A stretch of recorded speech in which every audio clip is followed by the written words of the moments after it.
Okay, welcome to Kurt VANDENBERGHE, Director of the Policy Development and Coordination, Directorate within the DG Research and Innovation of the European Commission.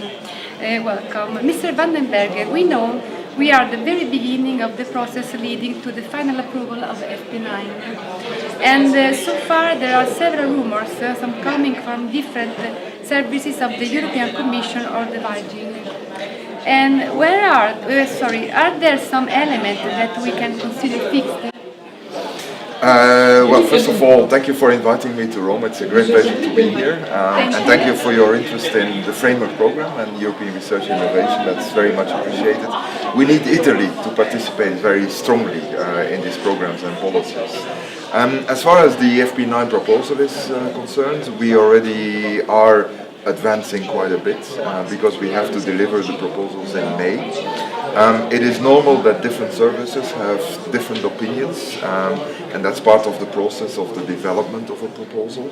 But I would say that by and large there is a very strong consensus within the Commission services on where we need to go under the leadership of our Commissioner, Mr. Moedas.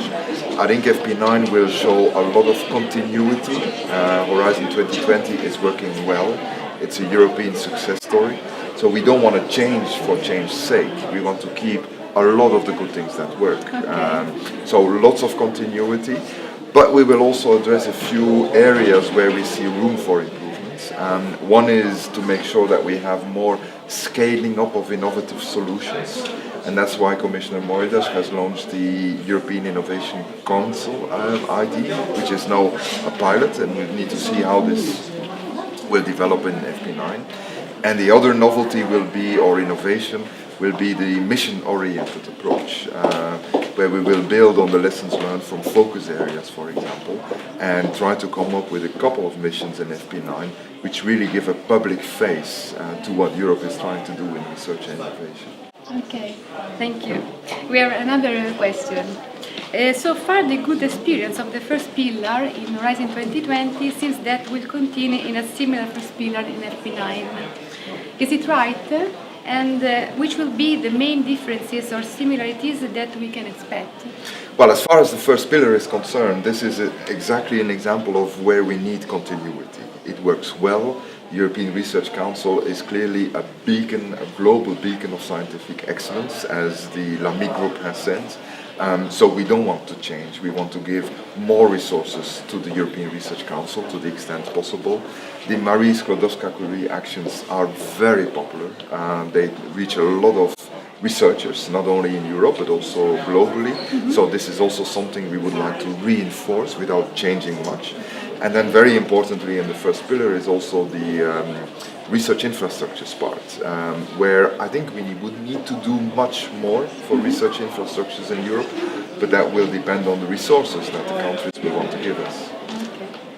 And the last one, when is supposed to be launched the public consultation on the European Commission proposal FP9, and which is the timeline of the FP9 adoption process? We are working towards an adoption of the proposal by May 2018, that leaves us very little time. Okay. We may come out still before the end of the year with a public consultation on the multi-annual financial framework, the next multi-annual budget, in which there will be a part devoted to FP9 together with other programs.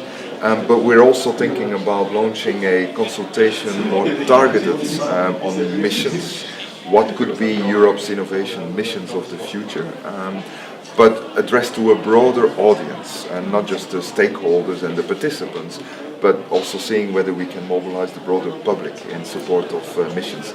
And that may be done at the end of January. Okay. Thank you very much. You're welcome. Thank you for your time. Thank you. Thank you.